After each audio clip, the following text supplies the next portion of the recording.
By 8 o'clock, headlights finally swept across the blinds. I heard the front door open. Then Lauren, my daughter-in-law's cheerful voice. "Sorry, Mom. We lost track of time." I didn't say much.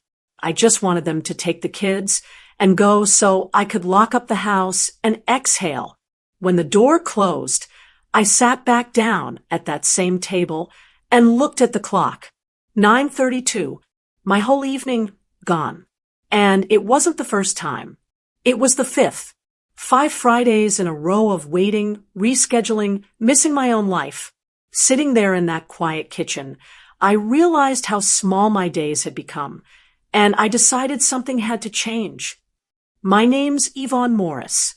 I'm 67 years old, living by myself in a little brick house in Frisco, Texas. These days I keep busy with my church, a quilting circle on Fridays, and a few good friends who make sure I don't stay home talking to the television. Every Friday, I watch my grandkids, Mason and Lucy. Mason's 8, curious, always asking how things work. Lucy's 5, full of sass and sparkles. I love those kids more than I love sweet tea on a summer day. Alan, my only son, and his wife, Lauren, both work long hours. Friday nights are their date nights. That's what they call it. So every week, I open my door, set out snacks, and get ready for an evening of cartoons, board games, and bedtime stories. It started out as something I looked forward to. I got to see the kids, hear about Mason's school projects, and braid Lucy's hair for bed. I didn't mind that Alan and Lauren stayed out late once in a while. I remember what it's like to be young and tired and trying to keep a marriage running. But lately, once in a while turned into every week. That particular Friday, I looked at the clock more times than I want to admit. They were supposed to pick up the kids at 6. I even texted Alan around 5:45 to remind him I had quilting at 7. He said, "Sure thing, Mom. We'll be there on time." Well, 6 came and went. By 6:30, I started putting away the coloring books. Mason was building Lego towers in the living room. Lucy was watching her little movie for the 3rd time. At 7 o'clock, I heated up leftovers for them because I knew they'd be hungry. I sat down at the kitchen table with my mug of coffee and just stared at my phone, waiting for it to buzz. Nothing. By 7:30, the kids were yawning. I got them brushed and tucked into the pull-out bed in the guest room. I sent another text. "Everything okay? I've got plans tonight." Still no answer. I stood in the doorway for a moment, watching those 2 sleeping faces, and my heart tugged hard. I wasn't mad at them. They didn't ask for any of this. But I felt that familiar knot in my stomach, the one that comes when you realize you've been forgotten again. I could have called, but I didn't. I just sat back down at the kitchen table, picked up my mug, and found it cold as stone. I thought about my quilting friends over at the fellowship hall, laughing and sharing dessert. I could almost smell the pecan pie.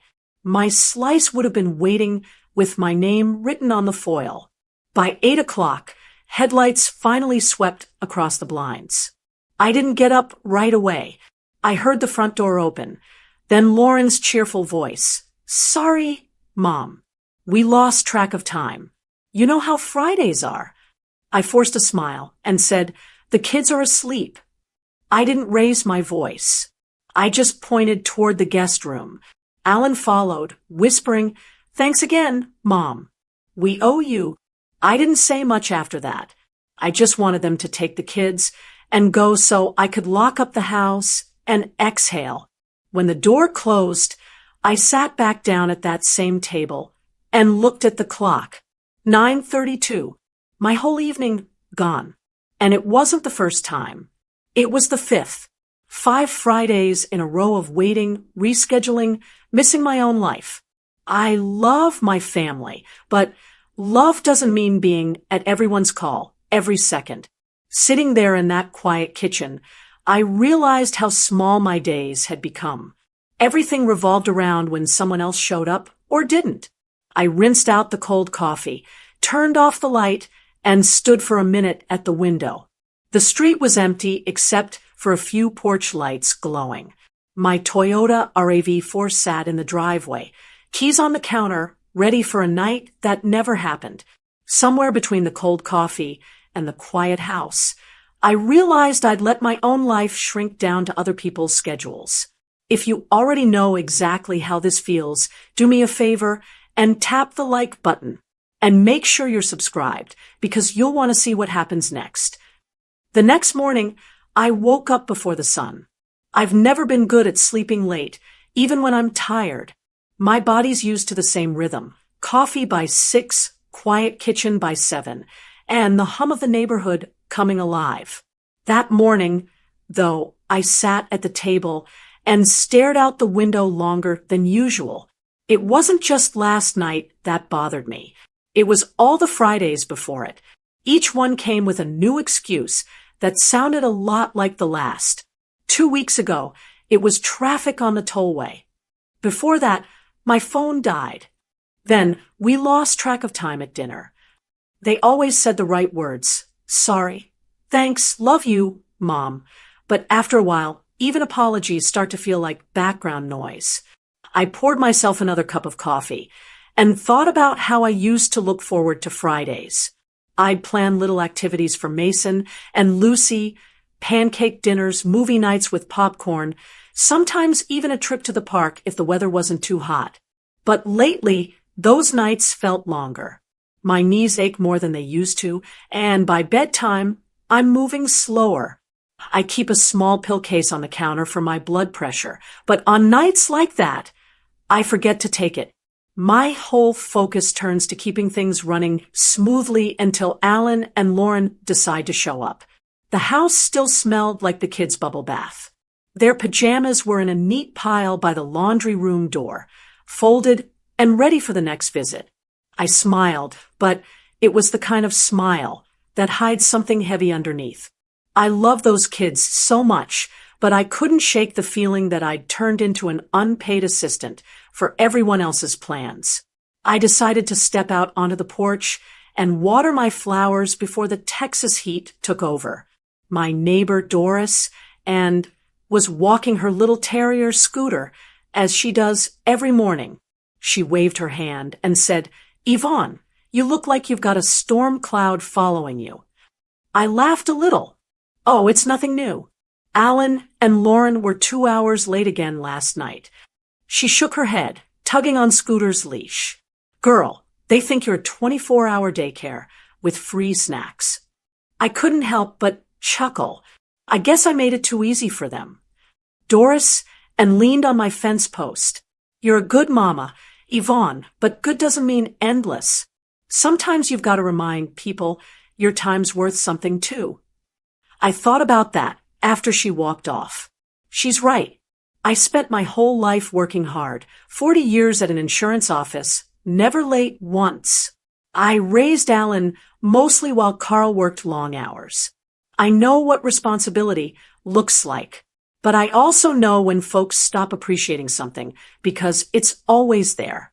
Later that day, I got a call from Alan. He started off sweet, as he always does when he knows he's messed up. "Hey, Mom, sorry about last night. We didn't mean to make you miss your quilting." "It's all right," I said, even though it wasn't. "We'll make it up to you next week, I promise," he said. I could almost hear the promise rolling off his tongue like it had a script. That word, promise, has started to lose its meaning. I've heard it too many times to count. After we hung up, I looked around the living room. The blanket Mason had dragged around was still on the couch. Lucy's little stuffed bunny was sitting by my recliner. I picked it up, brushed off a bit of lint, and set it aside. That house feels so full when they're here and so quiet after they leave. I sat for a while thinking about how easily love can turn into a routine. You start saying yes out of kindness, then out of habit, and before you know it, people stop asking if it's still okay. My mind went back to when I first offered to help them. Lauren had just gone back to work after Lucy was born, and Alan was nervous about balancing everything. I wanted to ease their load, And for a while, it felt good.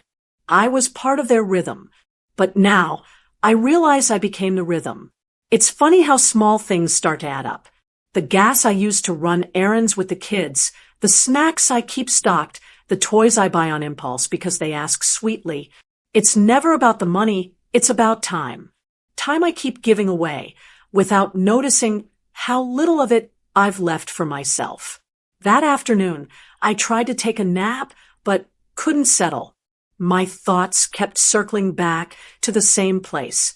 When did helping turn into being taken for granted? I don't think Alan means to be careless. He's always been kind, just distracted. Lauren, too. They're both running fast, working long hours, chasing that life everyone around here seems to chase. New houses, new cars, better schools. Frisco's full of young families doing the same thing.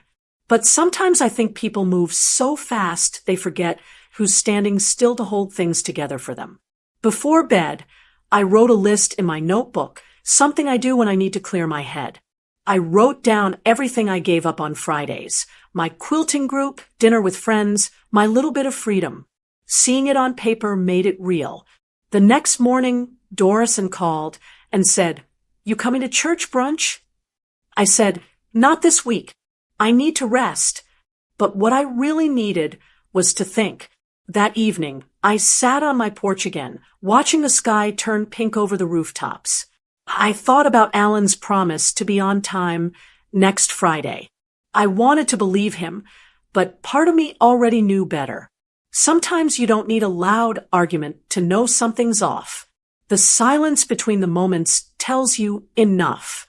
As the porch light came on, I said out loud, maybe just to myself, "Love's not a time clock, but even love needs a clock sometimes." The Saturday after that long Friday started like most mornings at my house. I was standing at the stove making scrambled eggs and toast, humming along with the radio. The sun was coming through the blinds, and for a moment, everything felt calm. I had the windows open, and the smell of fresh-cut grass drifted in from a neighbor's yard. I had just poured my second cup of coffee when the phone rang. It was Alan. His voice sounded chipper, like nothing had happened the night before. "Hey, Mom, just checking in. Thanks again for watching the kids. You're a lifesaver." I smiled a little, but didn't say much. While he was talking, I could hear Lauren in the background on speakerphone. She was laughing with someone, probably one of her coworkers. Then I heard her say, clear as day, "We're lucky Mom's free childcare." I froze. Alan didn't notice. He kept talking about how Mason wanted to show me his new Lego project. But my ears were still ringing with those words, free childcare. That one sentence hit me harder than I expected. I don't think Lauren meant it to be cruel, but it felt like someone had taken everything I did out of love and labeled it like a coupon. Free.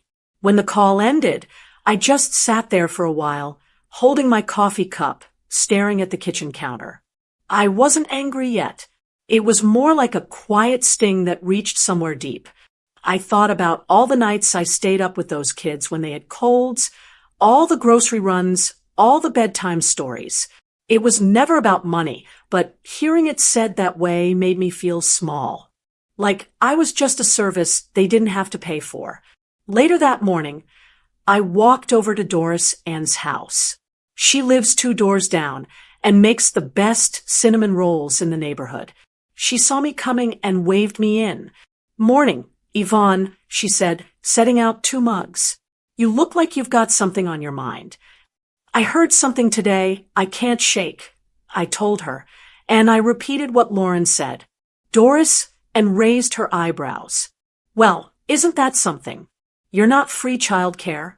Honey, you're their mother, their family." I sighed. "I know, but maybe I made it too easy. I never told them no.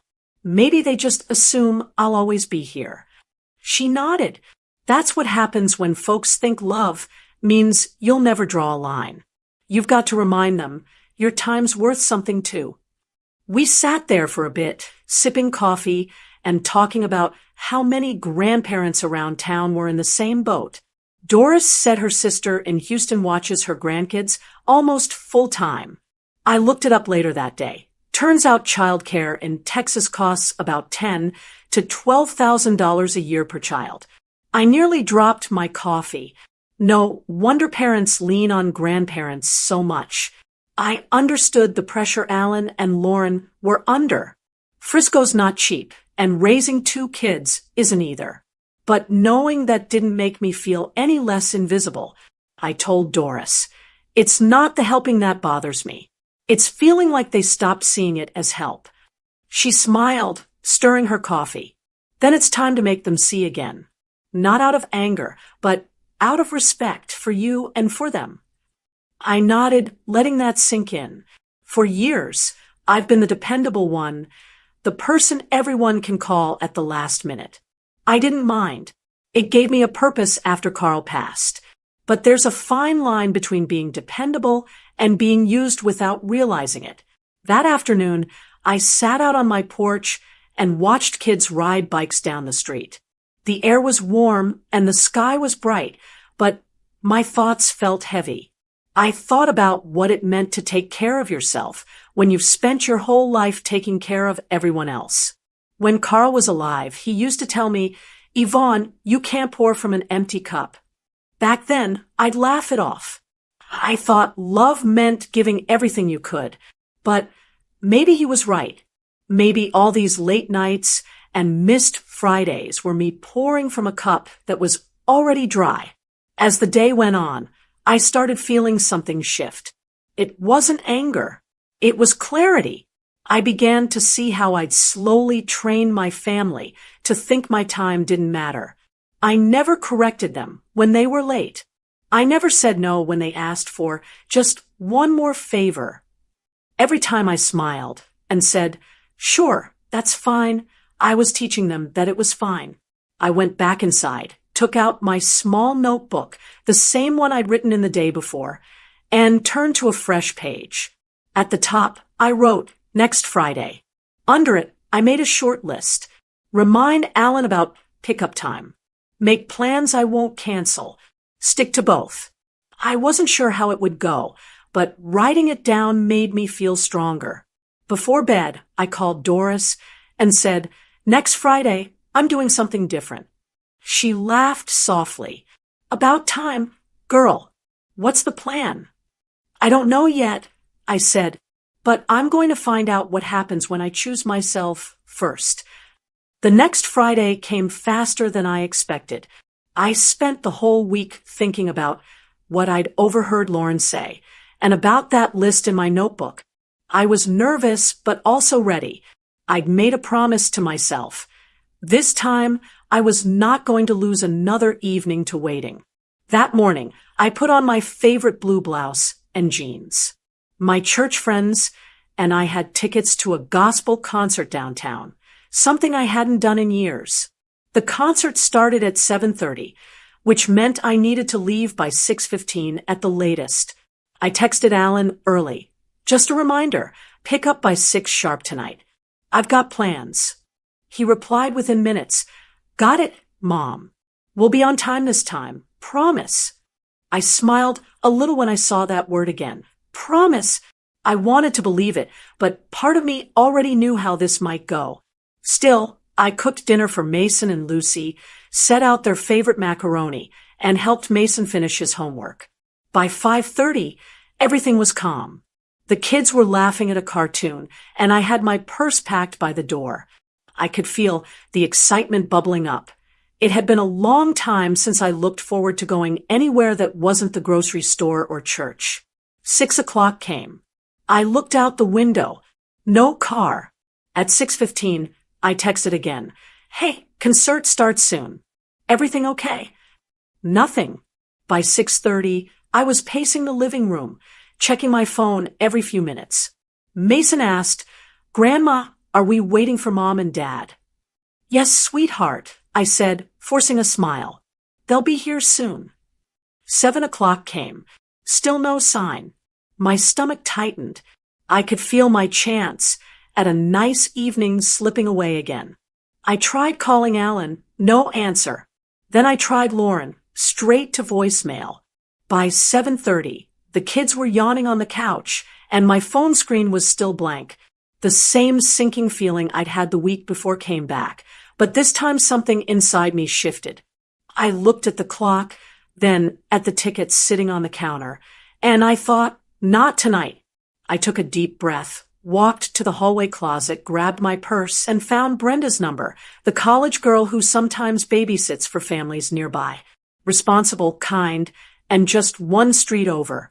When she answered, I said, "Hi, Brenda, it's Mrs. Morris from Oakwood Lane. I know it's last minute, but would you be available for a few hours tonight?" She said, "Sure thing, Mrs. Morris. I'm home studying anyway." I thanked her, then turned to the kids. "Okay, Mason, Lucy, we're going for a quick car ride, all right?" Lucy rubbed her eyes. "Are we going home?" "Not yet, sweetheart," I said, helping her with her shoes. "Grandma just needs a little help tonight." I grabbed my keys and locked up the house. The air outside was warm and smelled like rain. I buckled the kids into my Toyota RAV4, and as I started the engine, Mason looked at me through the rearview mirror, his eyes half closed. "Grandma," he mumbled, "why aren't we at your house? Are you mad?" My chest tightened. "No, honey," I said softly. "Grandma's just keeping a promise to herself tonight." He nodded sleepily and leaned against the seat. Brenda's house was only a minute away. I parked in her driveway, and she met us at the door with a friendly smile. I explained everything clearly, handed her $75 in cash for 3 hours, and gave her Alan and Lauren's numbers. Brenda promised to keep them safe and told me not to worry. Before I left, I knelt beside Mason and Lucy. "You'll have fun with Miss Brenda. I'll see you soon, okay?" Lucy hugged me around the neck. I kissed her forehead and walked to my car before I could change my mind. It was 8:10 when I pulled out of the driveway. My hands were shaking a little, but it wasn't from fear. It was from finally doing something different. I drove to the concert, parked near the front, and looked at my phone one last time. Still nothing from Alan or Lauren. At 8:15, I typed a short, calm message. "Hi both. Since I hadn't heard from you by 8 p.m. and I couldn't miss my engagement, I've dropped Mason and Lucy off with Brenda. They're safe and sound. I've paid her until 11 p.m. Here's her number and address. Please pick them up from her house when your evening is over. Have a good night." I read it twice before hitting send. No anger, no sarcasm, just the truth. As I turned off my phone, a wave of peace settled over me. I wasn't sure how they'd react, but that didn't matter. For the first time in a long time, I was putting my plans before everyone else's. Inside the concert hall, my friends were already seated. The music started just as I found my spot. The choir sang with such joy it filled the whole room, and I felt something lift off my shoulders. I thought about the kids, safe and cared for, and about the text message waiting on Alan's phone. Maybe he'd be angry, maybe confused, but he'd finally understand that my time had value too. I closed my eyes, letting the music wash over me. For the first time in months, I wasn't looking at a clock or checking my phone. I was just there, in the moment, exactly where I chose to be. I walked into that concert on time. For once. The music was loud, but the peace was louder. And this is where I have to pause and ask for your honest opinion. What would you have done in my shoes? Did I do the right thing by calling a sitter, or did I go too far? Let me know in the comments below. I truly want to know what you think. The next morning, I woke up feeling lighter than I had in months. I made coffee, buttered some toast, and sat on the porch watching the sun come up. For once, I didn't feel rushed or guilty. The gospel concert had been wonderful. My friends hugged me and said how good it was to see me out again. I slept soundly when I got home, no tossing or waiting for the sound of a car pulling up late. But peace doesn't last long when people don't like being told no. My phone buzzed just after 8. Alan's name flashed on the screen. I hesitated before answering. "Morning, honey," I said, trying to sound normal. "Morning." His voice was sharp. "Mom, what were you thinking last night? You dropped the kids off with some girl we don't even know." I took a deep breath. Brenda isn't some girl. She's the neighbor's daughter. She's responsible and has babysat for several families on this street. The kids were safe and happy. He didn't let me finish. "You should have called us. We were worried sick when we got to your house, and you weren't there." I frowned. "Worried sick? Alan, I texted you at 6, again at 6:15, and at 7. No answer. I finally sent a message at 8:15 with all the details. You didn't respond until after 11. How was I supposed to know if you were okay? Or if you even remembered the kids?" There was a pause on his end. Then he said quietly, "We had dinner plans. My phone was in my jacket pocket. I didn't see your messages." "That's exactly my point," I said. "You didn't see them because you weren't paying attention. I've waited around too many times, Alan. Last night, I kept my word to myself. The kids were never in danger." He sighed but still sounded upset. "You embarrassed us, Mom. Lauren's friends were there when we got the text. It made us look irresponsible." I could almost laugh at that. "Alan, I didn't send the message to make you look any way. I sent it because I was tired of being the only one who keeps promises." He said nothing for a moment, then muttered, "We'll talk later," and hung up. Not 5 minutes passed before my phone dinged again. 3 long text messages from Lauren. I sat down and read every word. "Hi, Yvonne. I know you meant well, but that wasn't okay. We trusted you with the kids, and you just left them somewhere without checking with us. We have to talk about boundaries and communication. This isn't just about time. It's about trust." I read it twice, then set the phone down. Trust. That word stung. I'd been the one people trusted for years, for their kids, their keys, their emergencies. Now, suddenly, I was untrustworthy because I finally chose to have a life. I poured myself another cup of coffee and thought about what to say. I typed and erased a few messages before settling on the truth. "Lauren, I understand why you're upset, but the kids were never alone or unsafe. You both didn't answer my calls or texts for 2 hours. I had a prior engagement and couldn't cancel it again.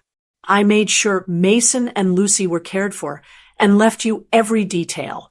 I'm not angry, just setting boundaries. I love you all, but my time matters too." I hit send and left it at that. Not long after, my phone started ringing with calls from friends who'd heard about what happened. Word spreads fast when people talk. Doris, and was the first one to check in. She laughed when I told her about Alan's reaction. "Oh, honey, half the folks at church are saying you're brave, and the other half say you went too far. You're the talk of the neighborhood this morning." I chuckled. Well, I guess I finally did something interesting. "Don't you worry about what they think," she said. "You did what you needed to do. They'll learn." Later that afternoon, I went out for groceries and ran into my friend Martha at the store. She patted my arm and said, "I heard about your Friday night. Yvonne, good for you. Sometimes our kids forget we're people too." But another friend, Joyce, wasn't so sure. "I don't know," she said softly. "I don't think I could have left my grandkids, even with someone I knew. It's a risk." I smiled politely. "I understand, Joyce. It wasn't an easy choice." Driving home, I thought about both sides. They were right in their own way.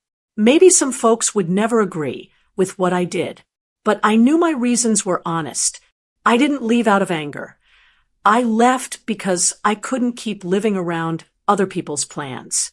When I got home, I sat at the kitchen table, the same spot where I'd waited so many Friday nights, and took a deep breath. For the first time, I didn't feel small. As women, especially at my age, we walk a thin line. If we say yes too much, people call us pushovers. If we finally say no, we're selfish or cold. Either way, someone has an opinion about it. I thought about my mother and how she used to say, "Sometimes you have to teach people how to treat you." I guess I was just doing that a little late in life. I tidied up the kitchen, watered my plants, and turned on the TV, feeling something I hadn't felt in a while, peace that didn't depend on anyone else's apology. Whatever Alan and Lauren thought, I knew this much for sure. I wasn't looking for permission anymore. Just understanding. A few days passed after that tense weekend. Things were quiet. No calls, no texts, no surprise visits. I didn't reach out either. Sometimes silence does the work that words can't. By Wednesday morning, I decided it was time to talk face to face. I didn't want to keep carrying hurt around like laundry that never gets folded. So I sent a message. "Alan, can you and Lauren stop by Saturday morning? I'll make coffee. I think we should talk." He replied right away, "We'll be there." When Saturday came, I got up early, made a pot of coffee, and set out a plate of cinnamon rolls from the bakery. The house was calm and smelled like home again. I wanted the conversation to start from a place of peace, not argument. At 10 sharp, I saw their car pull up. Alan came in first, carrying a nervous smile. Lauren followed, looking like she'd been rehearsing what to say. "Morning," I said, pouring coffee into mugs. "Let's sit." We gathered around the kitchen table, the same table that had seen every family dinner, every birthday, and too many nights of waiting. This time, though, I was steering the talk. I know the last week's been uncomfortable. I began, but it needed to happen. I love Mason and Lucy with everything in me, but I can't keep giving up my time without any thought in return. It's wearing me down, and that's not good for any of us. Alan nodded slowly. Lauren stared at her mug. "I'm not angry," I continued, "but we need some ground rules if I'm going to keep helping. I'll babysit once, maybe twice a month, as long as we agree on pickup times, and those times are kept. If there's an emergency, I'll help, of course. But last-minute changes and long waits can't keep happening." They stayed quiet for a moment. The air was thick, but not tense, just honest. Then Lauren spoke, her voice softer than I'd ever heard it. "Yvonne, I'm so sorry. I think with work and the kids, we just fell into a routine and stopped seeing you. We just saw help." Her words caught me off guard. Not defensive, not polished, just plain truth. She looked up, and her eyes were shiny with tears. "You've done so much for us, and we've been selfish. It's like we forgot you have a life, too." I reached across the table and put my hand over hers. "I know it wasn't on purpose, Lauren. Parenting's hard. I remember those days. You're both working hard and trying to give those kids everything. But part of what they need is to see respect in action, how adults treat one another." Alan cleared his throat. "Mom, you're right. I didn't realize how much we'd started relying on you. We should have handled things differently." He looked at Lauren, then back at me. "We'll start paying for a sitter on our nights out. You shouldn't feel stuck." "That's not necessary," I said, "but thank you for offering. I just want boundaries that everyone respects. I want to help, but not at the cost of my own time." Lauren nodded. "You deserve that." We sat there for a while, sipping coffee in the kind of silence that isn't uncomfortable. Mason and Lucy's laughter drifted in from the car, where they were watching a cartoon on the tablet. I smiled, thinking of how little they knew about all the grown-up learning that had to happen for their sake. After a few minutes, Alan asked, "So, does this mean we're okay?" I smiled. "We're fine. Just learning new habits. Forgiveness doesn't mean going back." It means starting fresh on fair ground. They both smiled, and I could see the relief in their faces. Before they left, Lauren hugged me tightly. "Thank you for being patient with us," she said. "We'll do better." "Just keep your promises," I said with a grin. "That's all I need." After they drove off, I stood by the window watching their car disappear down the street. The morning light hit my coffee cup, and I felt something I hadn't felt in a while: balance. It wasn't about winning an argument or proving a point. It was about teaching love how to stand upright again. As I cleaned up the table, I thought about how many women my age struggle to find that same middle ground, where love doesn't mean losing yourself. That morning taught me something important. You can draw lines and still be loving. You can speak up without shouting. And sometimes boundaries are the most honest form of kindness.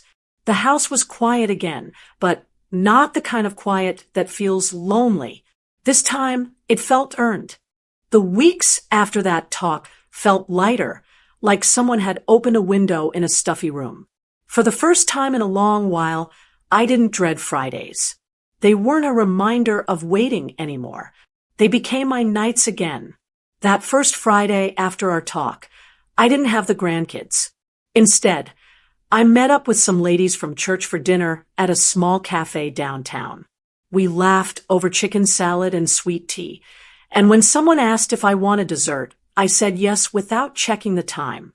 I stayed out until 9, drove home with the radio playing softly, and realized how good it felt to live on my own schedule again.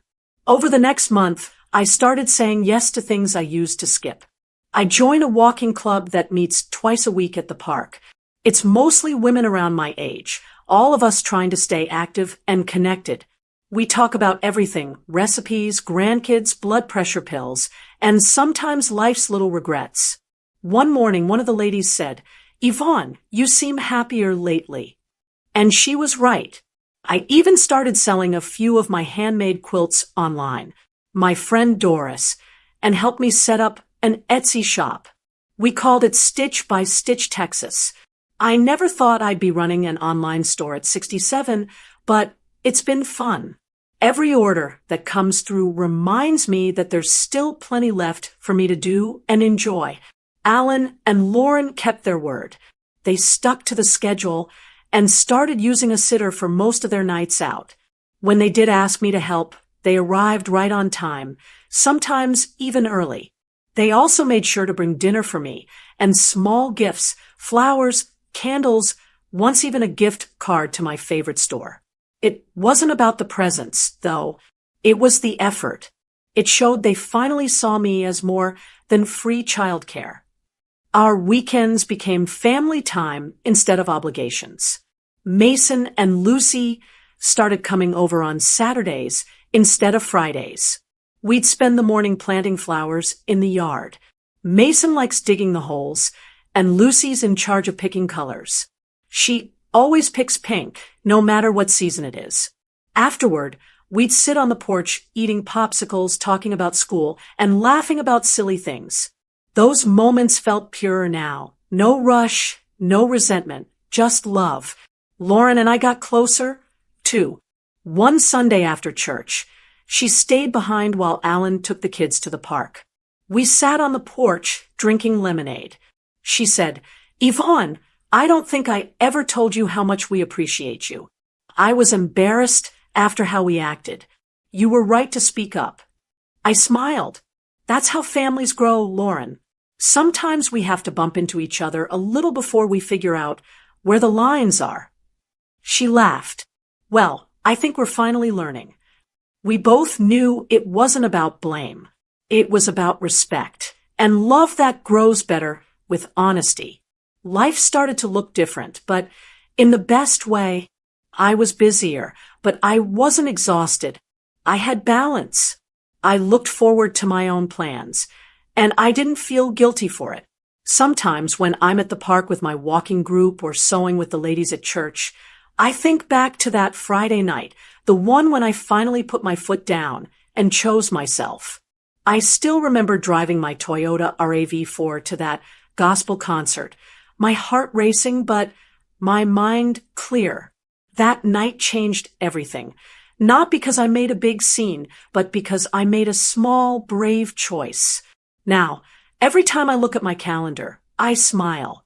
It's filled with things I actually want to do. Bible study, lunch dates, craft fairs, family picnics. The kind of things that make you remember who you are outside of being someone's mother or grandmother. To the women listening to this story, I'll tell you something I had to learn the hard way. Boundaries don't break love. They protect it. When we stop giving out of guilt and start giving out of choice, love grows cleaner and stronger. Mason and Lucy still ask to sleep over sometimes, and I always say yes when I can. They've learned to check the clock now. Mason even jokes, "Grandma, don't worry. Mom said they'll be on time." It makes me smile every single time. A few evenings ago, as the sun set, I sat on my porch with a cup of tea. The street was quiet except for the sound of sprinklers and kids playing a few houses down. I looked at the flowers blooming in the yard, the ones Mason and Lucy planted, and I felt proud, not just of them, but of myself. That little act of courage changed how my family treated me. It changed how I saw myself, too. I realized it's never too late to draw a line and take your life back one Friday at a time. And now, I want to ask you something. Have you ever drawn a line and wondered if you went too far or not far enough? I still think about that Friday. What would you have done if you were me? If this story reminded you of something in your own life, I'd love to hear it. Share your thoughts in the comments below, because your story might be the one that helps someone else speak up. Don't forget to like this video, share it with someone who needs it, and subscribe to the channel for more stories like this. You never know whose heart it might reach next. Lastly, don't forget to download this wonderful book called 38 Uplifting and Funny Short Stories for Seniors. Easy-to-read tales that bring laughter, memories, and mental stimulation. It's full of heartwarming, simple stories written to bring a smile, stir up memories, and remind us that joy doesn't fade with age. It grows stronger. You'll find it in the pinned comment below.